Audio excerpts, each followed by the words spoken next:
आपके एग्जाम में क्वेश्चन पूछा जाता है कि किस ऑर्बिटल के इलेक्ट्रॉन पर इफेक्टिव न्यूक्लियर चार्ज ज्यादा लगेगा। तो सबसे पहले इफेक्टिव न्यूक्लियर चार्ज होता क्या है कि कोई इलेक्ट्रॉन न्यूक्लियस की तरफ कितना actual force of attraction feel कर रहा है, उसे ही हम इफेक्टिव न्यूक्लियर चार्ज कहते हैं। अब इसे एक एग्जांपल से समझते हैं कि 2s या 2p ऑर्बिटल में से किस पर इफेक्टिव न्यूक्लियर चार्ज ज्यादा लगेगा।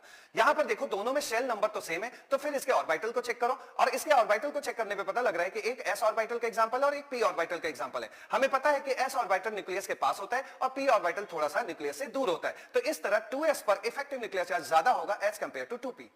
अब इस एग्जांपल को देखो 3p, 5s एंड 5d। इसमें आपको भी पता है कि थर्ड सेल न्यूक्लियस के पास होगा और फिफ्थ सेल न्यूक्लियस से दूर होता है, तो इस तरह 3p पर इफेक्टिव न्यूक्लियर चार्ज सबसे ज्यादा लगेगा। रही बात 5s एंड 5d की, तो इसमें शेल नंबर सेम है, तो फिर आप इसके ऑर्बिटल पे जाना। ऑर्बिटल में s ऑर्बिटल न्यूक्लियस के पास होता है और d ऑर्बिटल न्यूक्लियस से दूर होता है, तो इस तरह 5s पर इफेक्टिव न्यूक्लियर चार्ज ज्यादा होगा एज कंपेयर टू 5d।